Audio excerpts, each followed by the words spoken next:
Hello, everyone. Happy Monday. Good evening to you all. Hope you're well, wherever you're watching this, on your mobile device, in your home. Maybe you're eating your dinner. Welcome to our live record of the On the Ball podcast number 88, which is exciting. Thanks for joining us. As this is the point where I normally show you who we've got on. There they are. Look, Sarah Greaves is here. Hodgey the Hack, Steve Sanders, motley crew, as always. So that's very exciting. Steve and Hodgey coming in matching tops. Maybe it's a secret message I don't know about, but there we go. So that's lovely. And I do like Sarah's beanie, which is wonderful too. So that's grand. We've got the guys in. We're going to have plenty of fun talking about, primarily the Dean Smith era. I mean, should we just call time on it now? It's been so good.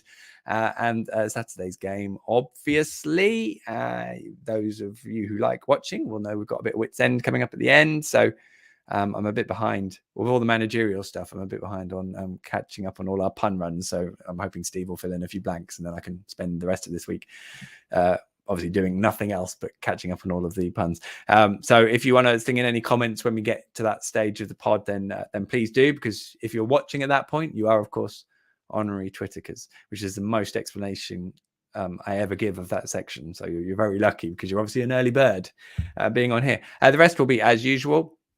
We'll try and pick out some comments during the podcast, sort of around halftime and just before we wrap up the actual main pod recording. So feel free to contribute. We don't do it religiously, obviously, during the pod itself because we're recording an audio product, but we'll do our best to catch up on those. I do need to do a green room, don't I? I keep saying that every week and not doing it. So I'll try and work out when to do my Q&A on video at some point. So that will be grand. But other than that, I think we're okay. Apologies for the slightly croaky throat. Those of you who watched my video on Saturday might have known that it was sort of seeping in a little bit. It's not COVID, so I feel fortunate, and obviously I feel now I do need to reassure everyone that is the case, even though I'm stuck in this room. So yeah, it's just a bit. So we might get a coughing fit. I don't know if you want to do some sort of cold bingo. To see whether I have to blow my nose, drink my Lemsip, or have a coughing fit, which happens first. That would be maybe something exciting for you to do in the meantime, but no pressure. And I reckon on that horribly random note, we crack on with the podcast, shall we? So this is terribly exciting. The first of the Dean Smith era. I actually noticed on the script from last week, I'd written down Dean Smith getting sacked by Villa. Fancy him now being the manager. Right. Let's crack on then, shall we? We'll see you on the other side. Hope you really enjoy it. I'm looking forward to it, especially. So let us do the business. Here we go.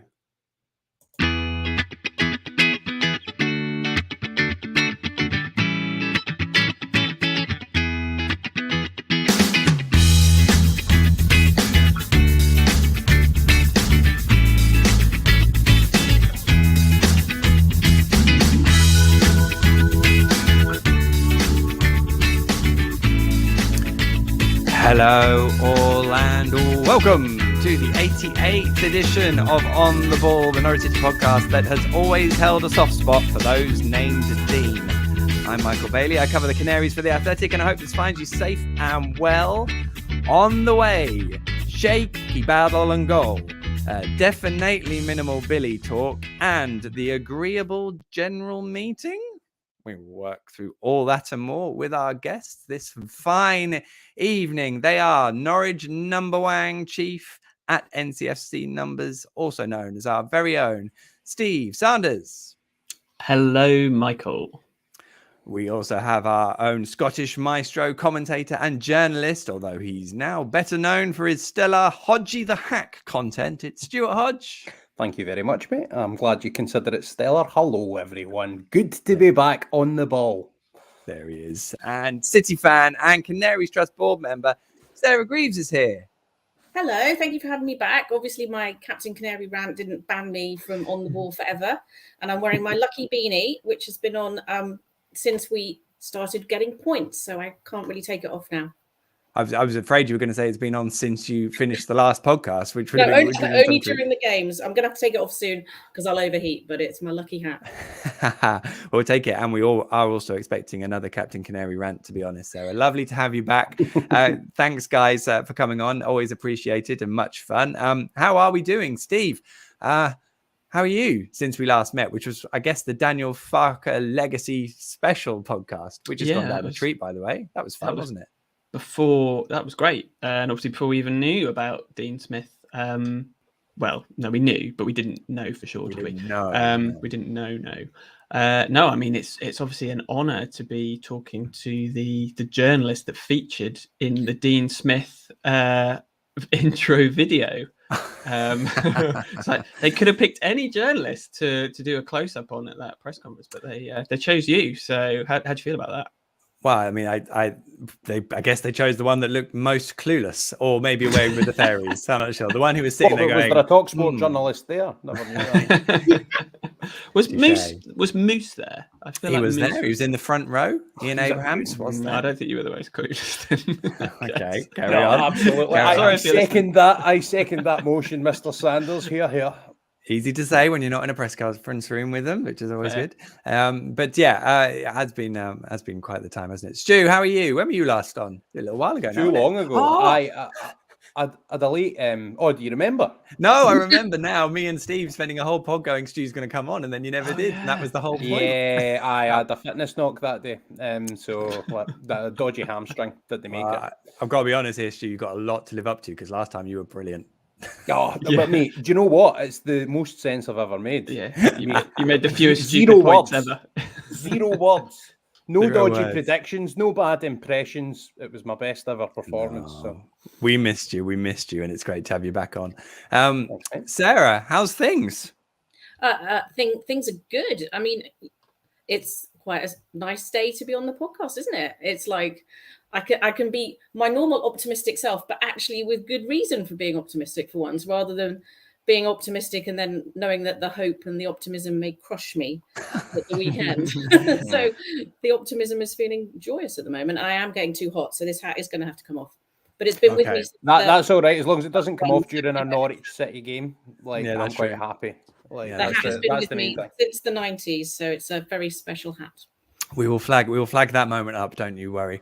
That is wonderful. I'll just flag up that if I do sound a little bit croaky, I do have a bit of a cold at the moment, not COVID. In true Alan Partridge style, I feel like I do have to say that these days, but it is a bit of a cold. So I am drinking Lemsip at the moment. So I hope it doesn't detract too much from the normal sense I make. even I'm not convinced by that. Instead, I tell you what, let's crack on, shall we, with our headline act.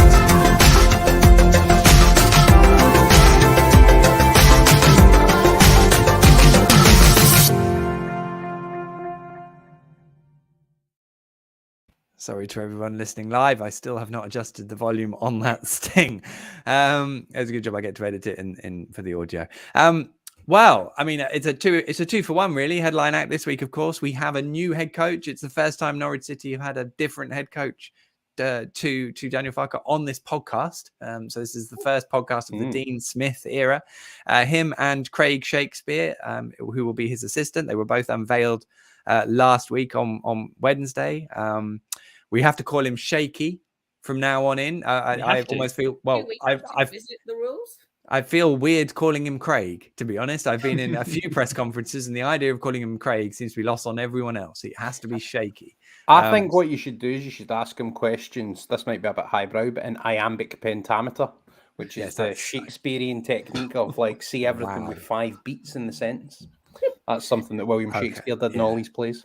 Save that for once my cold's gone, Stu, and I'll probably get my head around it. I'll definitely have a go.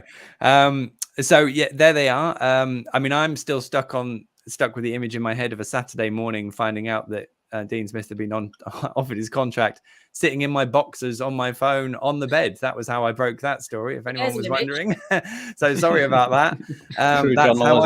That's how I roll. And of course, that was one thing. We then had all of the training footage that came out, which was exciting. We had the news conferences, we had the unveiling, all very exciting. But let's be honest, ultimately, it's the first public outing that matters. And that was when Norwich City stepped out on the pitch against Southampton on Saturday and won. Steve, scenes, I suppose, is one word. Hashtag scenes. And stats. I mean, what unheard of statistics there were around Norwich having back-to-back wins in the Premier League and then coming from behind. Mental. Yeah, someone's asked in the chat, is this the first time we've had an On the Ball podcast after 2 straight PL wins? Well, it definitely is, because the last time it happened was under Alec Neil. So there's no question about that. I don't even think I did one on the Pinken, to be honest. Yeah. Carry on anyway. And yeah, I think it was something. Oh, sorry, I haven't got the number to hand, but it's something like 50 games. I'd say in 51 games since the last time we even got a point from behind in the Premier League. So yeah, like scenes, as you say, and kind of. I heard someone say after the game, kind of a good sign that Dean Smith's a lucky manager, because we didn't play that well. But I don't, I don't think that is luck. It feels like a mentality thing to me. That can't be chance, because we were bad in the first half. Like let's be honest, we were very, very lucky to go in at 1-1. I think Hodgey might have tweeted that we only had one shot. And Saints had about 12. They had 12-4 on target. We'd 1-1 on target, and it was pretty so. And it completely showed. And I think, I have to say, I said after 15 minutes, Todd Cantwell's not match fit. He's got to come off at half time. But I do think there are previous managers that we've had. I'm not saying Daniel Farke was one of them, that wouldn't have made that change at half time and brought Sargent on. And it looked like the kind of game where Sargent could make an impact. And he really, really did. And I think you could see the value, because we were not good off the ball. We were okay on the ball, but we were really bad off the ball in the first half, and Southampton just ran all over us. But the press in the second half was so much more effective because we were all doing it together. And I think we really saw the value of what Josh Sargent could do in that second half, even if he didn't score or set up a goal. And what more can you ask for from your opening game as a manager than to, and you alluded to this in your post-match video, Michael, that it happened, and I think Dean Smith mentioned this as well. He conceded after about 3 minutes in the Villa game, his last game as Villa manager against Southampton. It was like, here we go again. But he managed to turn it around. Whereas I think Hasenhüttl's subs, I don't quite know why he took. Stu, you might know, he might have run himself into the ground playing for Scotland, but I don't know why he took Che Adams off, because I thought Adams was having a real impact. And the same with Oriel Romeo. Didn't understand it, mate. And I thought the subs from both managers swung the game in our favour. But, any win in the Premier League we will take, 2 in a row we will definitely take. And it kind of didn't matter about the performance. I'd rather have won ugly than played really well in some ways, because I think it was all about getting that win, and there's something to build on. I would just, I will echo the sentiment on Josh Sargent particularly, because I've tried very hard never to get too weighty on one player. And I felt like with Josh, that's the closest I've come, because it just felt like technically there needed to be more than he had, and he just wasn't ready. But I have preferred him in a wider role where he gets more room to run. I think that impacts it. And I thought his performance completely set the tone for what everyone else did around him. So I think that impact. And also, the way that Dean Smith sort of slightly tweaked the shape was really important, because it did play a part in it, especially. There is a piece on The Athletic from this morning, just going through some of the changes. It is well worth a read. That piece on The Athletic. There may be a Black Friday deal coming up soon as well, by the way. I probably shouldn't say that now because I'm breaking, but soon keep an eye out, maybe. If you're not quite a subscriber yet. But that goes through quite a few details from the game and some of the changes. It's definitely worth. In terms of the pressing stats, it was quite stark how Norwich basically doubled their pressing effort in the second half compared to the first, but also it was the 5th best half of pressing intensity in the Premier League in the last 2 seasons. Wow. The other 4, if you take those 45 minutes as a scoreline, the other 4, Norwich still lost 3 of them and drew the other. So what got me is that Norwich pressed, but there were also moments when Dean Smith was saying, calm it down, and they weren't committing bodies forward, even though they were pressing. So it wasn't like they were pressing and then leaving massive spaces, which is basically what the second half against Watford looked like, which was one of those really high pressing halves. Norwich did it in a way that at least sort of, carried through what they were doing. The other thing I'm just going to add, Steve, because the last time Norwich took any sort of point in the Premier League from a losing position was the 4-2 win at home to Watford. at the end of the 2015-16 season. Now, Norwich were basically relegated that night, and I was at that game, and it was nothing. Nothing mental. Norwich already really relegated. So if you sort of go, that doesn't really mean anything, which I think you could argue, you basically go back 115 games in the Premier League to the last time Norwich won from a losing position, and 72 games from the last time they picked up a single point from losing a game, which is just mental, I find. And I suppose the point, Stu, is how much of this is sustainable? Is this something that can happen, or is it just, we're going to press really hard because it's a new manager and I don't want to get on his wrong side? No, I don't think it is that. I think because the key thing is it was peaks and troughs of it. The counter press happened when it needed to happen. They pressed high when they needed to press high. But what impressed me in the first half was the resilience that they showed, despite obviously conceding an early goal, got one back really quickly.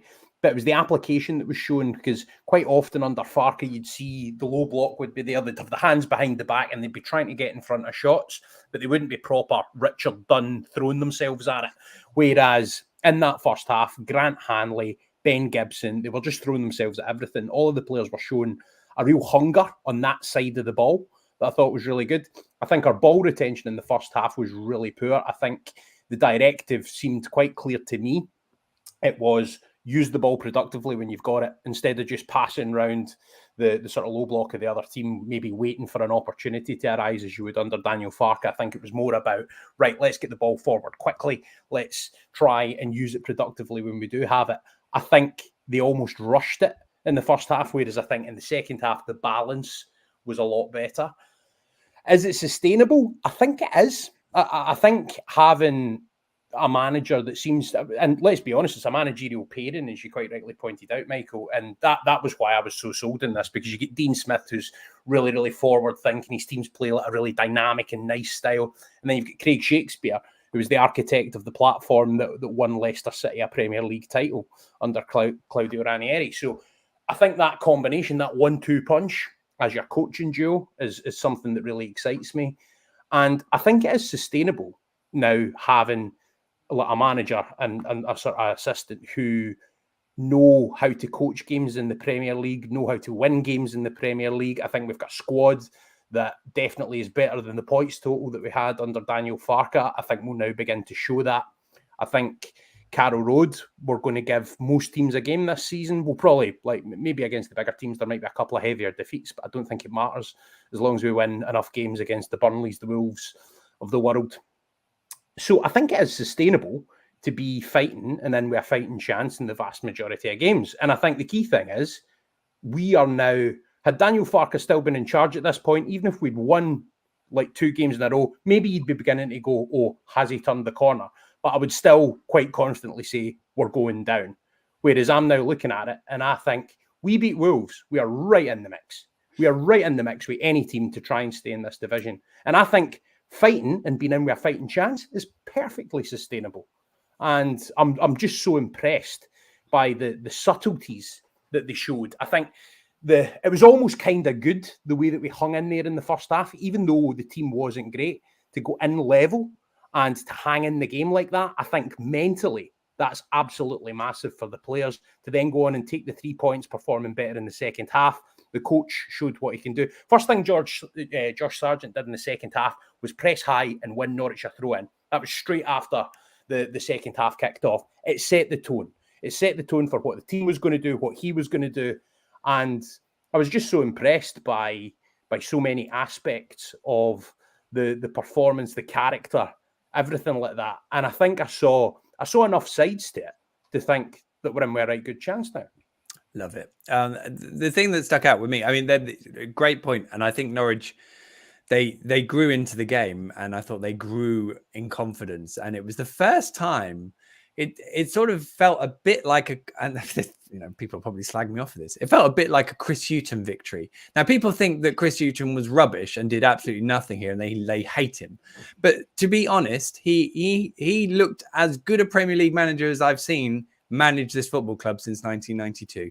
And he knew how, if the team got it right, especially at home, how to manage a victory.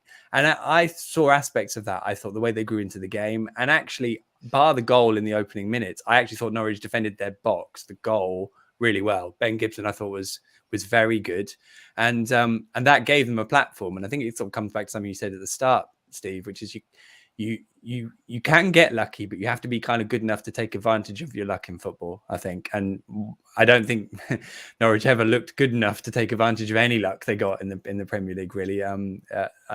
Probably the case in point being the penalty that Norwich got against Leicester. They had that, and then that advantage seemed whittled away. So it was good to see them grow, Sarah. And I think, I guess that second half, it'd be a while since we've seen them look that competitive at this level.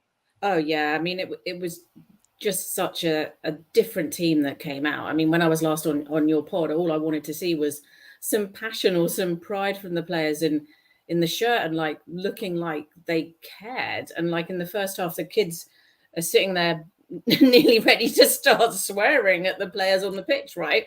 Because, they're trying to get them to tackle, and you've got a 9-year-old and a 13-year-old screaming at the players going, outstanding. That's what we want. That's what Norwich drives you to. Why aren't you tackling them? And they were nowhere near them, right? They were nowhere near them. It was kind of like standing back, and no one looked like they were going to take the initiative and just put that first boot in. Although, I agree, the defense didn't look like they were going to be rocked that much. I mean, I'm sure the first goal wasn't his plan. I don't think his team talk as they went out would have been, what, guys? I know what's going to get that atmosphere rocking. Let one in the first 3 minutes, then equalise, then hang on, and then we'll come out in the second half like we've always been meaning to play. I don't think that was his initial team talk. But when they came out, as much as we all love to see Todd back, and we've missed him, and we've wanted to see his skill on the pitch, he didn't look ready, and I think we could see that all pretty early on, and it wasn't a surprise that he went off. I just hope that hasn't sort of put back his confidence or his desire to train and get back in the first team, because I think we still will need him over the season.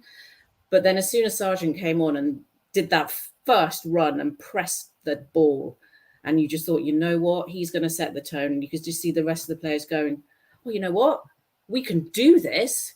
We can get after them. And, I'd love to know what he said at halftime, wouldn't we all? I mean, I can sort of imagine maybe some of it. I can sort of imagine maybe what went on. I mean, I thought it was quite telling. Grant Hanley was asked, and he said, no comment, I'm not telling you. So, I would really like to know what those words of wisdom are, because maybe it will help my skills at parenting and getting the kids to pack their school bags or do some other stuff, right? I would imagine they'd probably start parroting the same language back to you, Sarah. Probably wouldn't want that. They can use it during the game. It'd be perfect for them. You've got Josh Sargent waiting in the wings to replace one of them, though, Sarah, if you need him to come in as a last-minute sub. I love that idea. It was just a different team, and I think it just gave us all what we needed. We wanted to see them look like they believed they could do it, because, we all think the quality is in the squad. They're decent players. They play really well for their countries. They've just not been gelling as a Norwich team, and if he can find a way to get Gilmore in that side and playing in a good position for him, and I think he did in the second half. I think, having Norman play slightly further back freed Gilmore up to show us what he could really do. And if he can make that work, I think it's going to be, like Hodgey said, we're going to be in quite a few of those games going forward, and it's going to be good to see. 20 odd minutes before our first Billy Gilmore mention. And it wasn't me, by the way. No, it wasn't. Yeah. I didn't think it would be me, but there you go. on the Todd thing, I mean, this is maybe a kind of like a history being written by the victors kind of thing, but I'm not so sure. He was blatantly not fit for that game, right? But I'm not so sure it was a mistake to play him in a weird way, because I think just the way that we played in the first half, and I don't think he was bad. He was just not fit.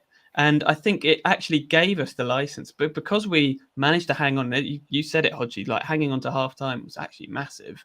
And taking him off and getting Sargent on, it felt like we hadn't expended that much energy in the first half, because we just sat so deep that then gave us the license to press in the second half.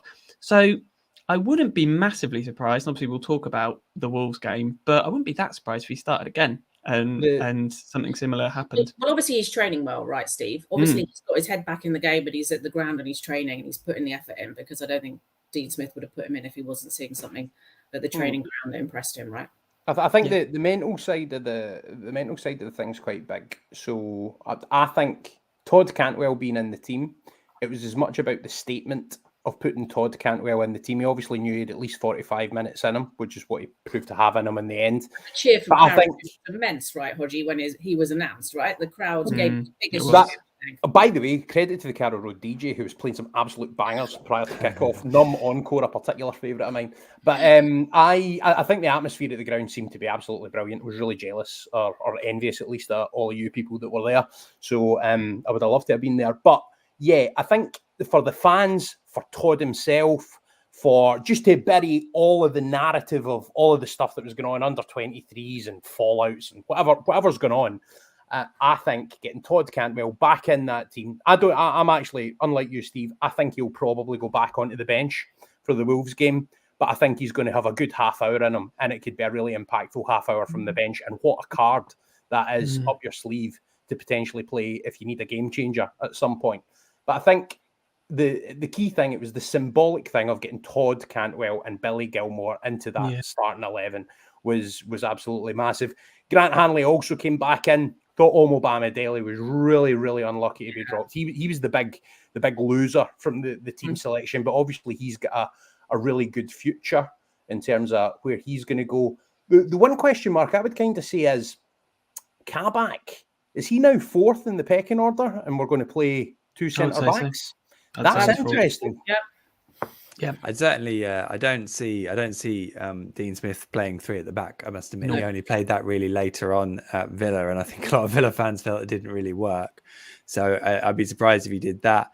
And yeah, I think looking at it, you see this, don't you, quite a bit when a new manager comes in. There's always someone where it's suddenly going to go one of two ways. Now, I remember Paul Lambert coming in, and for the first month, Gary Doherty and Wes Houlihan were going to basically be bombed out, but by the end of that season they were playing key roles in the League One title winners. So you never quite know. Might be something that pick up, touch wood, hopefully not, but you pick up a couple of injuries, he needs him, and then he starts looking the part. So we'll see, but maybe we'll see how it plays out, I reckon. Well, and also we've played 3 different centre-half partnerships in the last 3 games, so it can quickly change, especially if we have another 4 or 5-0 defeat, which hopefully we won't. But if that kind of thing happens, then optimism night, Steve. No, but optimism. And I should say, that's the last you'll hear from me. Anything negative, but I should say that Gibson was brilliant. I thought arguably our best player. Hanley had a shaky first half. Best game in a Norwich shirt? Maybe. He had some good ones last year, but he did. He did, yeah. But not against the calibre of anyone that we saw, like Southampton on Saturday, who weren't bad, actually. And that was the other I thought they were outstanding in the first half. Apart from maybe top end of the pitch, taking their chances, which Dan Sheldon, who I was sat next to, covers them for the Athletic, and he was like, that is the issue.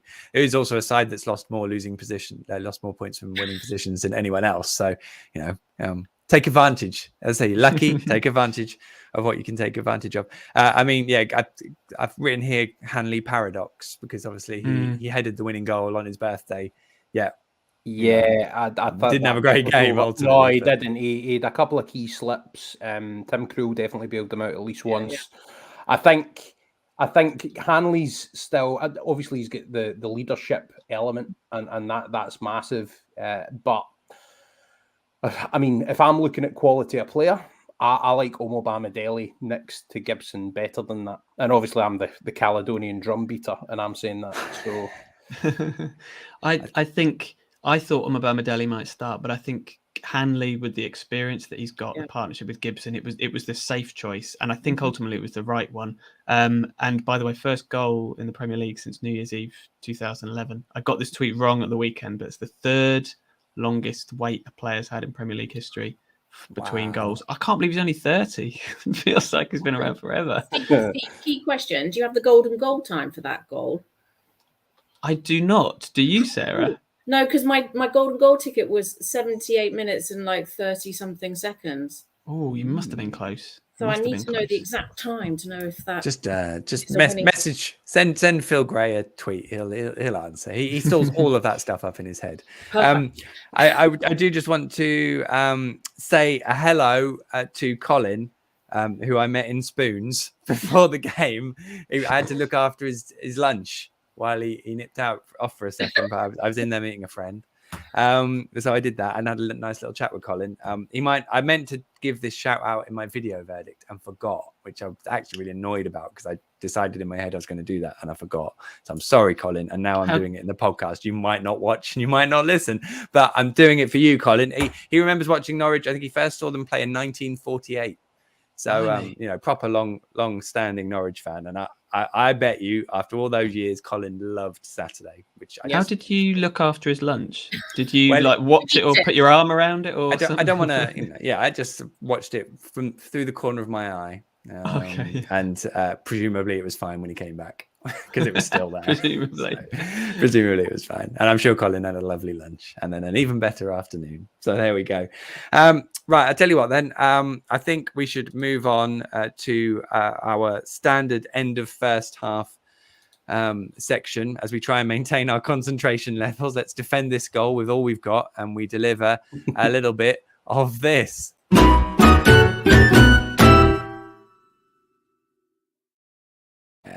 This is pick that one out where the podders each get a window to bring up an issue they're struggling to let go. If they lose themselves for more than 30 seconds, the buzzer sounds.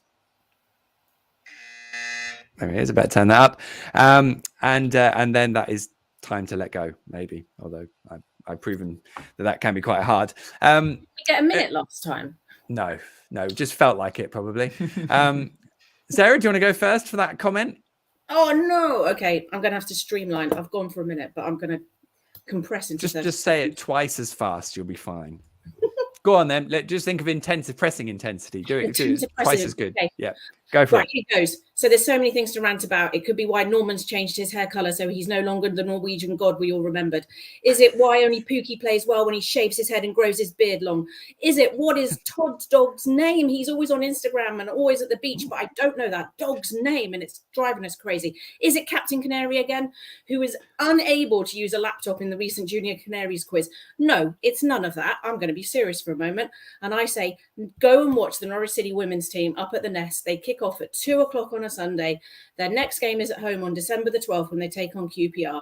And why does it matter? Because it's 50 years since the ban on women playing football was lifted. So between 1921 and 1971, women couldn't play football, even though they were started playing football in some of the first teams in 1895. So you know what? Now is the time, Norwich fans, to get up to the Nest and support the women's team. I mean, there's no way I was buzzing that in midway. Cut that short. I'll buzz it now, though. Great shout. That is absolutely a great shout. I'm looking forward to seeing the women play. They having a pretty decent season, aren't they, so far as well?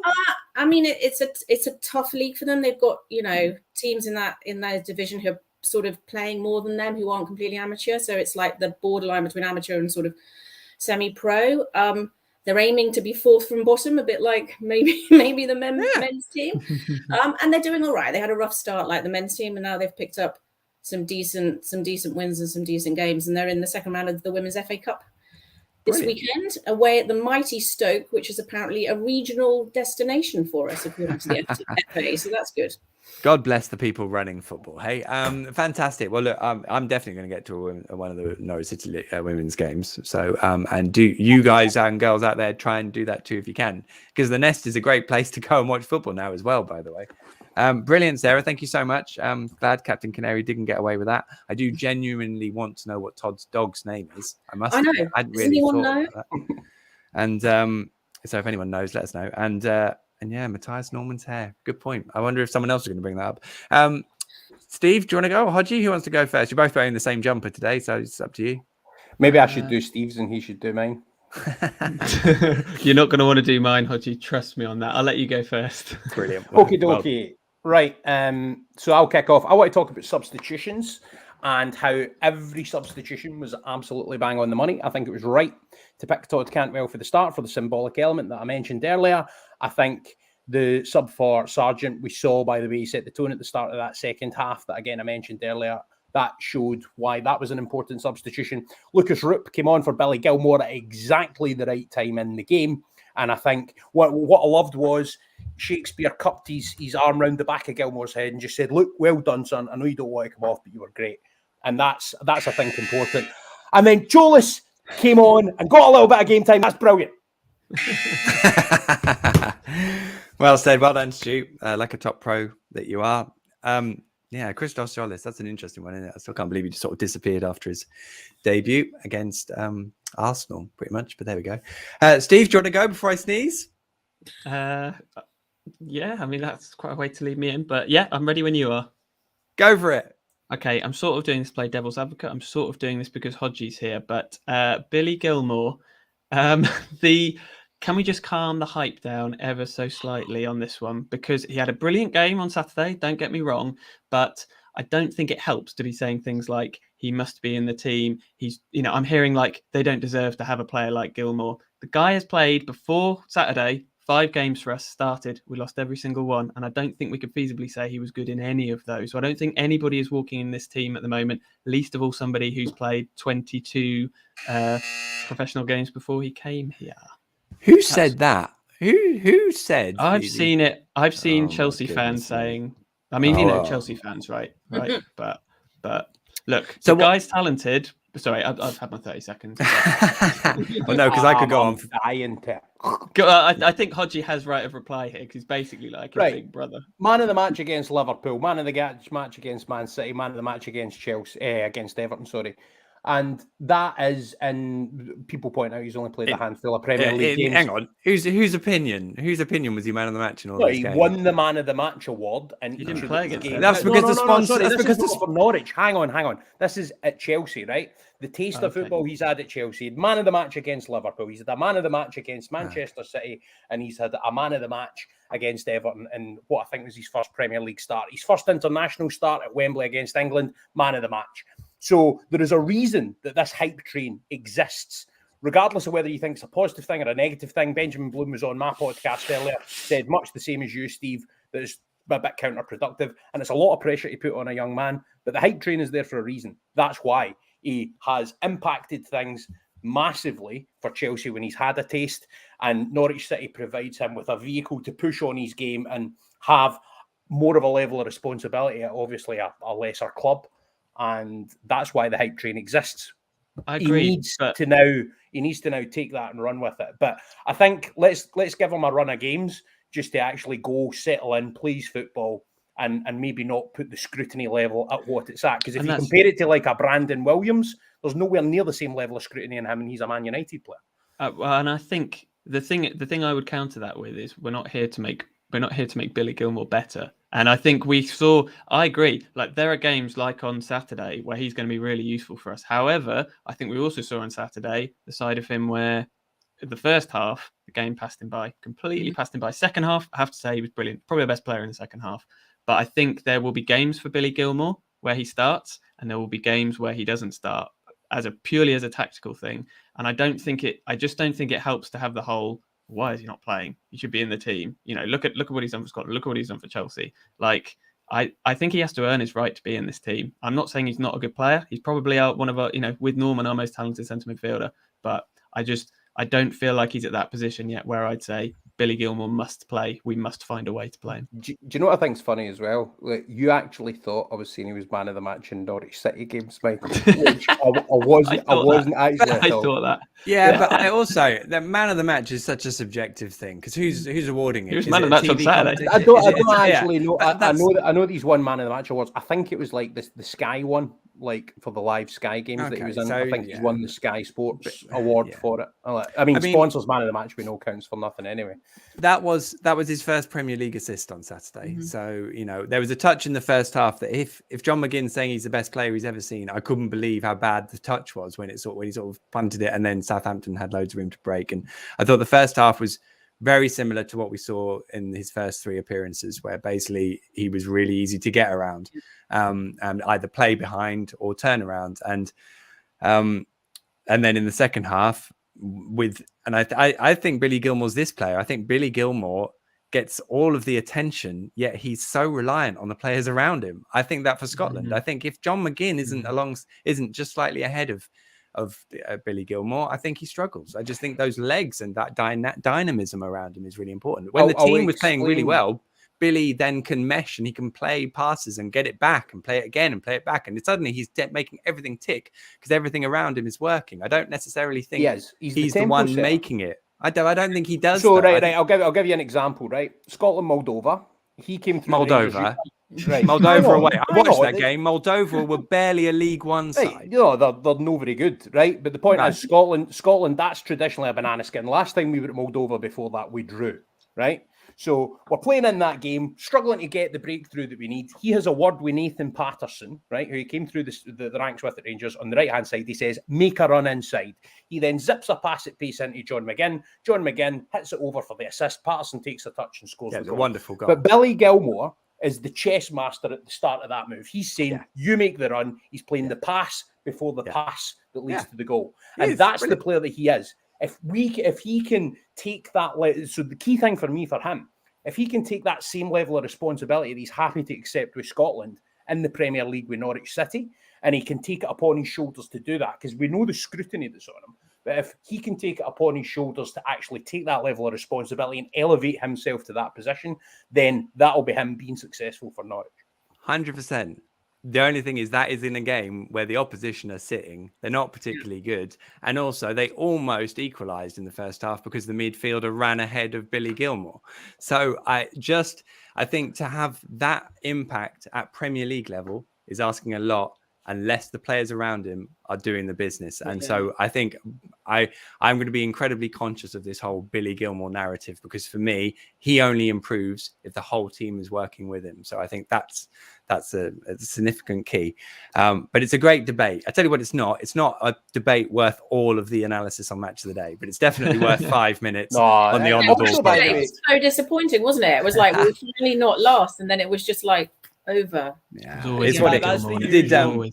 I did a bit for Five Live. I did a bit for Five Live before the game, and it descended a bit into a Billy Gilmore conversation in the bit either side of some decent chat. Just for a quick bit of balance, by the way, he wasn't my man of the match. Teemu Pukki was my man of the match. So even though he won man of the match with everyone else, Billy Gilmore wasn't my man of the match. I would definitely give it to Pukki, because I just thought it was vintage performance for him. Yeah, and there were a few other candidates I would have given it before Billy as well. Rashica definitely up there too for me. Now, I was actually going to bring this up to you, so I'm glad you did. Great shout on Teemu, by the way.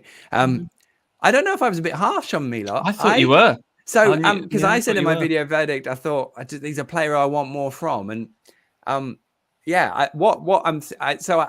think someone actually put it in a comment on YouTube, and I was like, you know what, I think it's just because I feel like there's so much in there that could come out. I think it's almost like I'm expecting more, because I feel like he's a player who could really, really deliver.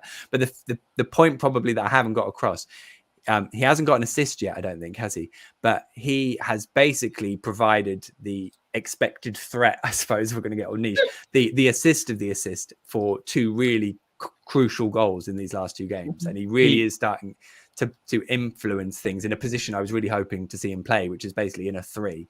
He did get the assist for Omar Bamadeli's goal against Leeds. He took the corner for that, and also good point. And the other thing I was just going to say, the winning goal came. The corner that we won was a brilliant cross from Rashica, which was headed behind. Well, maybe brilliant is it, but it was a dangerous cross. I felt like that was the threat that he was providing, particularly in the second half on Saturday. So that goal wouldn't have come about without that cross, I suppose. Although it's not. I know what you mean, Michael. You sort of watch him and think, "God, just keep running past it," or just do a little bit more. Like you said, I think there's probably an incredibly good player in there, and we haven't quite seen him yet, but it's getting close. It is getting closer, isn't it? Which is exciting. Oh my goodness, how optimistic do we sound? This is just wonderful. Optimism is amazing. It is. We're at the halftime sting spot, but we're about 3/4 of the way through the podcast, because we are going to wrap this up in a little bit. So I'm going to play this anyway, because that way, obviously, the next 15 minutes will be amazing.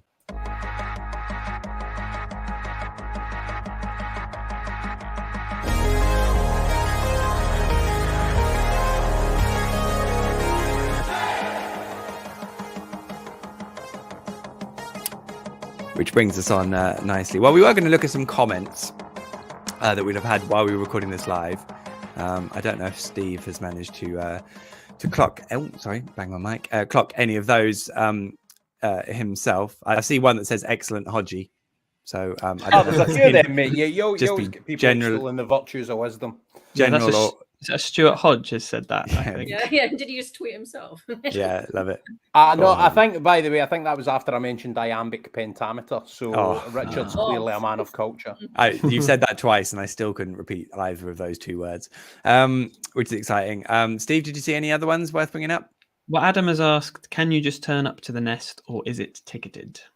So you can get tickets in advance. The tickets get announced on the women's social media channels a few days before the games, or if it's not sold out, because it normally isn't, you can just rock up and buy a ticket on the door. There we go. That's the answer to that one. And some love for Andy on Mabama Deli as well. People saying they think Andy and Gibson for the long haul much better. That was Robin Frost. Guy Williams says Dean Smith will learn soon that Hanley is not good enough for the Prem. One goal does not change that. He makes too many mistakes and is great at marking space. Can SAS, is that what we're calling Smith and Shakespeare now? Yes, I think SAS improve him. Well, some people are. I don't think I probably will, but there we go. Simon Duarte says Ben Gibson man of the match, which I would agree with. David Berman says I agree with Hodgey. Everyone's agreeing with Hodgey. So there we go. There's a lot of Hodgey love, isn't there? Yeah. What are we not doing right, Sarah? What are we not doing right? Not at all. Don't say that. Guy. And Will Hinsley said, God, I needed that sting, which is that's one for me. I'm taking that one. Jake Roberts also adds, any idea how far away Sam Byram is from first team action, and should we play him instead of Aarons or Williams? Not at the moment, I wouldn't say. I actually watched the under-21s on Friday night when they played Charlton. That's right, it was 1-1. Sam played the first 45 minutes, his first 45 minutes in public since injuring himself against Liverpool. Yeah, so which I still feel really bad about, because it was that game happened about 10 days after I interviewed Sam, when we were talking about how difficult his past injuries have been and how fit he felt. And I still feel really bad about that. I can't help it, obviously, but there we go. But that interview is still on The Athletic if you wanted to read it. Yes. So Sam got those 45 minutes under his belt, which is a first thing. I would imagine they might get him out for the under-23s again, but it's just about getting the training minutes in, and when he feels ready, we might see him slip onto a bench, I suppose. But be interesting then who Dean Smith opts to play in those situations. So we shall see. I tell you what, shall we move swiftly on to a bit of Motti? This is almost fantasy football. Yeah, this is the time where we look ahead and paint the picture of what we expect to see from Norwich City over the coming 7 days. They will be highlighted, of course, by Saturday and the visit from Wolves. It should be added that there's a rare midweek fixture next week when Norwich head to Newcastle. Yeah, live on Sky. Is it live on Sky? Is it? Goodness me. So, I mean, Newcastle are away at Arsenal on Saturday. So assuming they don't win at Arsenal, which I would say is unlikely. I know Arsenal got done, but they're a good side against poor teams, I'd say, Arsenal. Eddie Howe may not be in the dugout. He may be for Arsenal, but he may not, because somehow he managed to contract COVID just before his first game in charge. It's not funny, but he is fine. Can I just ask, how did he get that job? Like, how good is his personal probably had an PR? interview and then they offered it to him. Wow.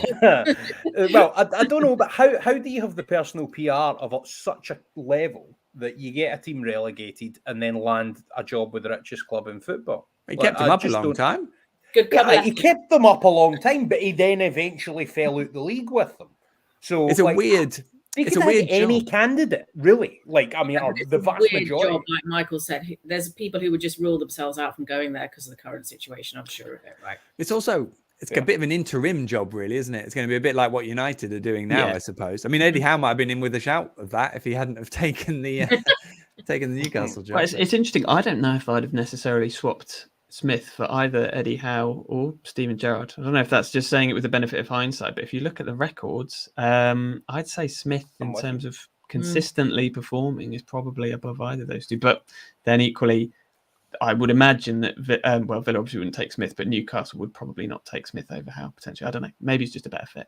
Let me just say this now because I really want to. I hope Steve Bruce gets the interim Man United job because that would be amazing. But also, I found it fascinating watching how. I mean, there are pieces on Dean Smith's first press conference on The Athletic, and the whole managerial search. There is loads of stuff. Read it if you haven't. But I found it really interesting how Dean Smith dealt with the press, how he spoke, and all the things he said.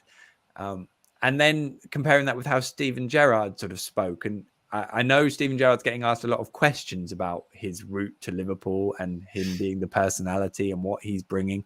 But then he's also sort of adding to it for himself, sort of saying, look at how invested I am because of how I reacted to the goals and things like this. And it's all, I don't know. It'll be really interesting how it pans out. Maybe it'll work and maybe he is good. I mean, the Rangers defeat on Sunday, was it? Or Saturday, certainly made it clear that perhaps he's a bigger loss there than people might have necessarily thought. I don't know, but it'll be really interesting how it pans out at Villa. One thing, just as we're looking forward, is after the Wolves game, the 4 games after that are all against teams that have appointed new managers in November. I think we've got Newcastle, United. Newcastle, Tottenham, Manchester United, and Villa in that order. Wow. Which is, I don't know if that's good or bad. I mean, I was thinking, is that a coincidence or is it just those managers haven't been sacked because they haven't had a chance to pick up 3 points against us earlier in the season? I don't know. Oh, God.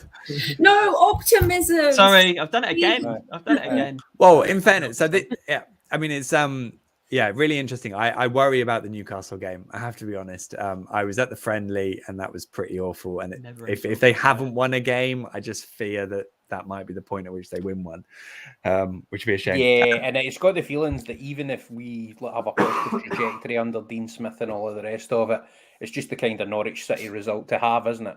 Like we're within that. And I'm not saying that as a negative, Sarah. I'm just saying that because it would be ironic and just the kind of thing. But the interesting thing here is the Wolves game. I mean, Dean Smith managed Villa against Wolves. They were 2-0 up, Villa, and ended up losing 3-2. And that was the second game out of his 5 losing streak. So in hindsight, Steve, I mean, he obviously knows how to get 2 goals ahead of Wolves, but at least maybe with a second go, he wouldn't allow his side to end up on a result like that, I suppose. Yeah, there's something to be said for having a manager who's already played these teams this season. Obviously, he would have watched all the games regardless of the opposition that he's playing. But there's that, he's been scarred by that experience, so it might help. I'm with you. I just have a bad. I think we're just kind of scarred by previous 6-pointers in inverted commas in the Premier League, where we never seem to get on the right end of them, and I think that will be a massive, if we can come away from there with 3 points, then I really feel like, wow, we might. I mean, but it's a point. The optimism is moving it's not unthinkable though, right? We could win that game. We are above them in the table, so and if we can do that away at Newcastle, I will really start to think, bloody hell, we might have a chance. Okay. Can I pick out a comment that's really interested me from one of what the time listeners? and what time and what name? Great. 8:54. Jason Hayden says there was not much of playing out from the back on Saturday. A big kick from Krul more often than not. What are your views on this? I think in our position it's a good thing. Now this is something I noticed. Was there was more of an emphasis on that, but also when we were 2-1 up, there was one kick that Krul played, and I could only describe it as a Farka ball kick out. It was one of those, like a kind of golf shot sort of across the fairway towards the green, and it's just basically inviting an interception. And what happened is they won the ball and they started sort of running at us off the back of it. And I was just thinking, and I knew this wouldn't happen under Farka, but obviously we've got a new man at the helm now. I was just thinking for Krul, kick it, Tim. Just get it up the park. Don't invite any pressure. And I'll be interested to see the evolution of this, because Krul playing that way was obviously because that was the directive from the manager and the coaching staff. I will be interested to see the development and the distribution from the goalkeeper moving forward in terms of how it's going to be under Dean Smith and Craig Shakespeare, because I expect that to be an area where it's going to be really different for Norwich City tactically.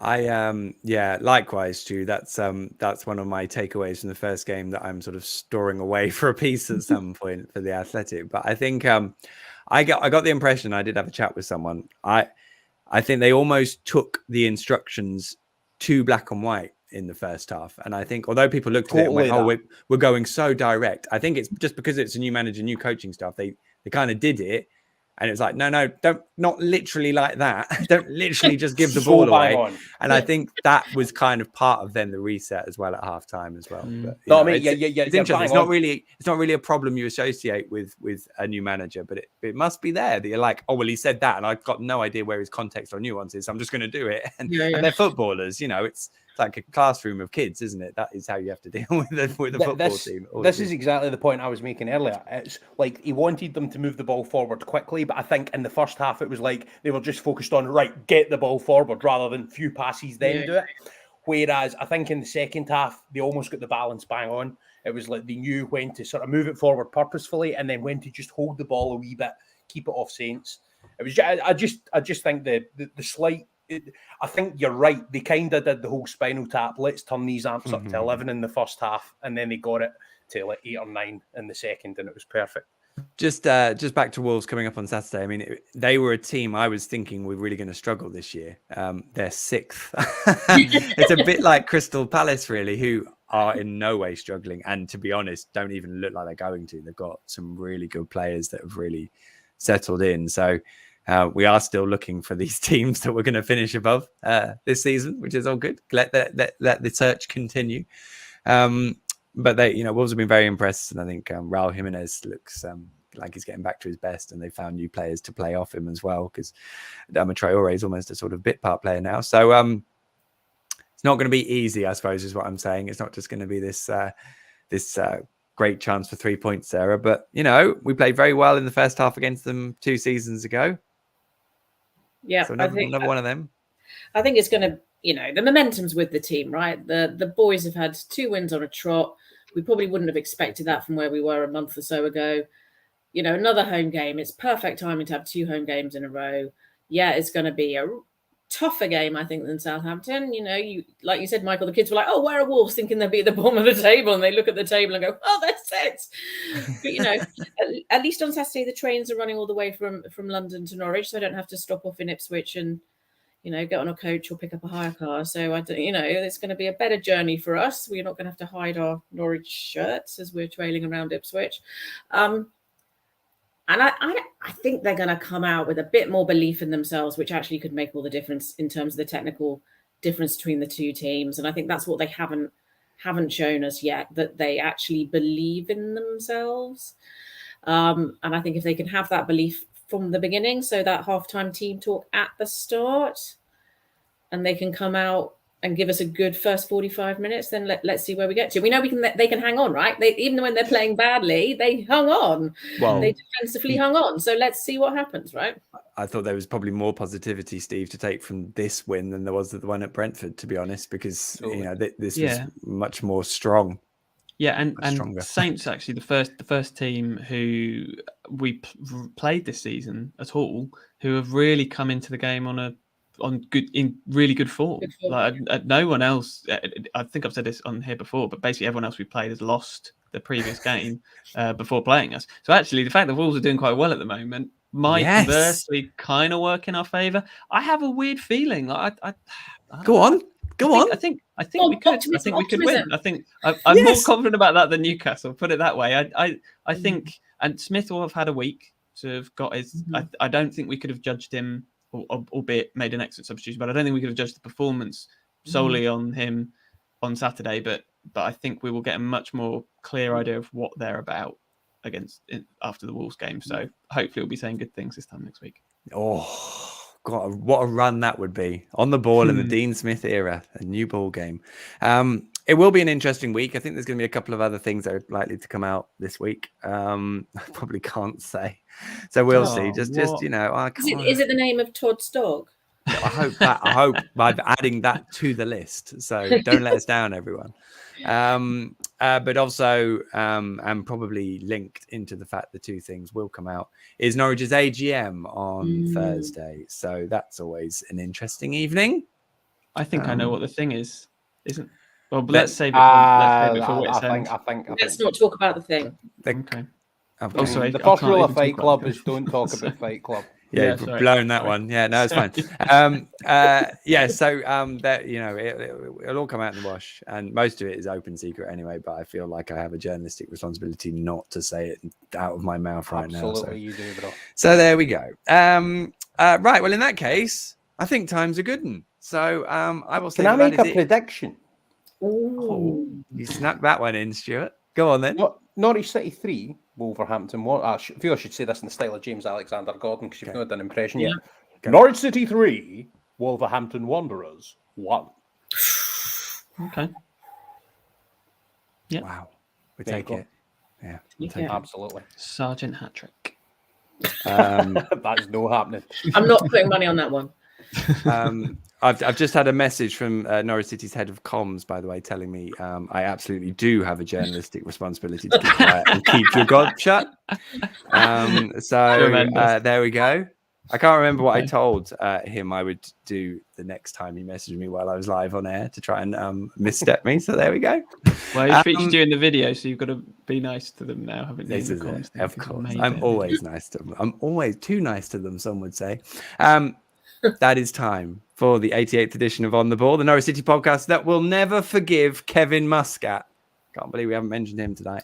If you're yet to do so, make sure you subscribe via your podcast player of choice. The pod is available free for everyone on your usual player, and we are now streaming the recording of the podcast live in video form on my social media channels. You can search Michael Bailey, The Athletic, Norwich City, and your preferred social platform, and hopefully it will show up. I think these live recordings are going quite well, aren't they? They're quite enjoyable. Addition. Yeah, they're good. Yeah. Until you start to get threatened by members of the Norwich City press Oh, team. yeah, no, that's true. Yeah, that's not nice at all, is it? At least I'm involving everyone in that, so it's all right. Go on, Stu. I'm sure it wasn't threatening in tone. One thing I would say is, Michael, see the trick that you showed us before we went live with the kind of Connect Force stuff, like for me and Steve's outfit. Yes. Can you do one Connect Force swap for? Oh, look at that! Look at the technology, guys.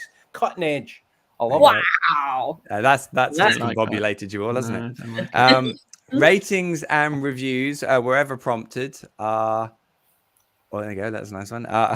Always appreciated. And if you want to get in touch with us with any questions or topic proposals, send me a direct message on Twitter at Michael J. Bailey. Although I do feel I say that for when it's a bit quieter than it has been in recent weeks, because I may have got lost on some of all of those. But please keep them coming. I'll certainly do my best to keep track of them. A big thank you to our wonderful guests this evening. They were Steve. Thank you so much, Steve. Thank you, Michael. Pleasure. Stuart, as always, an absolute delight. Thank you, Michael Bailey. Sarah, thank you for coming on. 2 down, loads more to come, I hope. Yeah, absolutely. And the kids didn't come in again. I can hear them outside the door, but they're just still outside the door. Yes, I saw the sign you put on the door before you went live. So I hope they're all right, primarily. They were questioning what a life-threatening injury was, but Okay, well, let's hope that hasn't happened. We will be back next week for loads more Canaries Capers in another On the Ball Norwich City podcast. Until then, never mind the danger.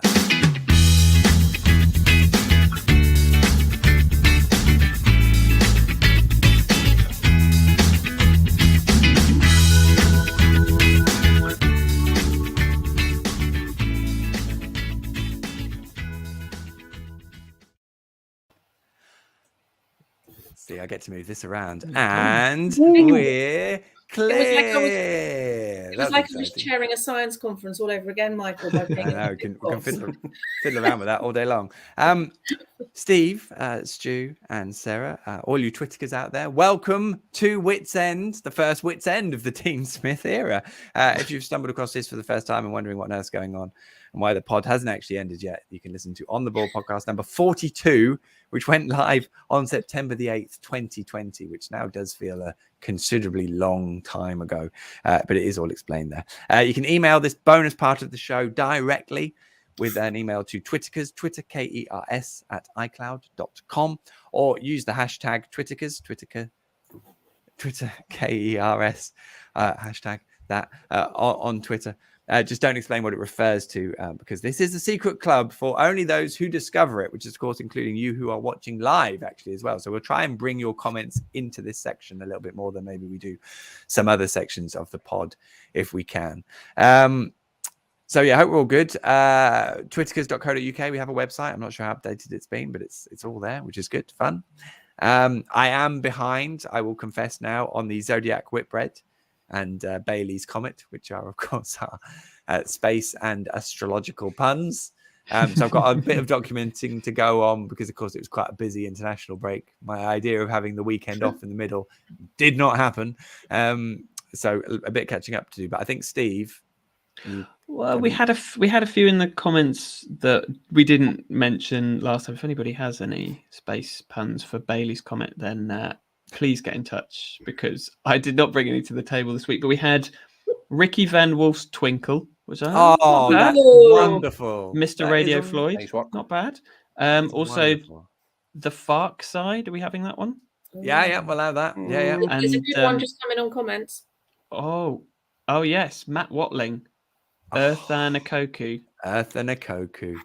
Not bad. Matt. Not bad. Very nice. Oh, mate, Josh has just come in with an absolute I belter. tell you what, Orion Bennett. Orion Bennett is. I think Orion Bennett. I think that might be the best one we've had. Demetrios Giannoulis. Oh, Bali Moonbar. we should all just sort of retire. Josh, what's your No job? more. We're gonna go. We're brilliant. gonna peak too soon. No more. Let's just wait. Okay, so we'll them up save for the next rest of week. them for next week. Okay. Can I ask, by the way, did this all spawn from when I put one random message in our group chat saying Mark Libra? Is there any? Was that the initial precursor? No, I think we were about 2 months before that point, Steve. Okay. But yeah, it's okay. It Right. was Mark That's Libra. my It level was of Mark creativity Libra. anyway. I think so. As just like a player's name, like so, absolutely no creative endeavor there. Just the name Libra. Good old Mark Libra. I've got a little bit of potential Bailey's Comet controversy as well from the WhatsApp group, our On the Ball WhatsApp group. Ben Mouncer has suggested Ozone Kabak, which I think is pretty good. But It's all right. Dan Brigham then comes in with, I don't mean to be pedantic, brackets I do, but surely if you're going to have a point where space starts, it's after the ozone layer. So is the ozone, I mean, are there any cosmologists out there? Is the ozone layer part of space? No. Or isn't it? It depends how insular we're going to be about this, doesn't it? Like, are we Very surely prepared planet Earth is in space? Does that mean we can't have Earth and a Koku? If that's the case, Earth is in space. Earth Okay. space consumes everything. So how could you not? Yeah, but then I suppose, like, is it in space? If it's, Oh my could God. we then have absolutely everything on planet Earth? Is a pun. We could just have like Teemu Pukki. Well, he's in the universe, so he's his own pun, isn't he? Do you know what I mean? I suppose. No. Yeah. I mean, that's Neither pretty. do I think I lost myself there. We've gone down a particularly This is a rabbit hole here. hell-sinking ship, I think. This is I it. do not want to leave this cul-de-sac until we've decided if Well, I've ozone decided- back. It's fine. I've decided that the ozone Quebec is a good enough pun to be included. It's That's in. how I would judge it. It's going in. Completely Quality of the subjective. pun dictates. I'm quite happy with that. The rules. Yeah. I think Make it that's Ben. fair enough, isn't it? Well, they're wonderful. Cool, well done. Thank you for those, Steve. I'll add those to the list, and I've had quite a few emails and tweets, so I'm gonna go and add those to the pot as well. There were some other ones I was going to check through, but I don't know if I've got them to hand now. And I don't really want to sit here mumbling through trying to get them. Well, Michael, Ryan Bennett from Josh is so. Yeah, good. Ryan Bennett. I love that. Michael, you cryptically said, before the pod started, you said, remind me to tell you about my fish story. Oh yeah. But we haven't heard what that might be, so I think we're going to have to. Don't get too excited. But we so it was my wife's birthday fairly recently. I do everything in football terms. So a few days before the Brentford game, it was Fliss's birthday. So we as a family decided to buy her a fish tank because you can get some tropical fish. So we did that. We set it all up, and then finally at the weekend on Sunday, we bought our 4 fish. We started off with 4 fish anyway, quite little ones. They're not tropical, temperate, but little ones. And we got 4 of them. So we all had to name them all. So I was like, well, what fish are these? So the boys have obviously named theirs. My littlest, he's named his one No Head. The next one originally named his one Egg Face, but I think changed it to Bert Bailey. And my wife named hers Barnaby, Billy Bob, Bert Bailey, I think. Now, and I was like, well, what are the name of these fish? And they're called Danios. Mhm. So I've obviously named mine Daniel Farker. Yeah, Mm. in tribute. Isn't it? Beautiful. So How are you telling the fish apart? what? Are they all looking different? Are they, you know? One of them wears a parka, so Yeah. it's obvious Yeah. which one's Michael's is. One of them goes like this with his gills when it Have you crashes. copied them? So you know which one's which. Every time he comes past the front of the tank, he goes. You see, and that's kind of what it made me a bit nostalgic. I was a bit like, no. Oh. Definitely Daniel feels Farker. like an extension for fish puns is coming. That's Well, yeah. If anyone wants Norwich City fish-related puns for the Bailey fish tank, Daniel Sharker. Oh, see? That's well, we brave. already had Danio Sharker. Yeah.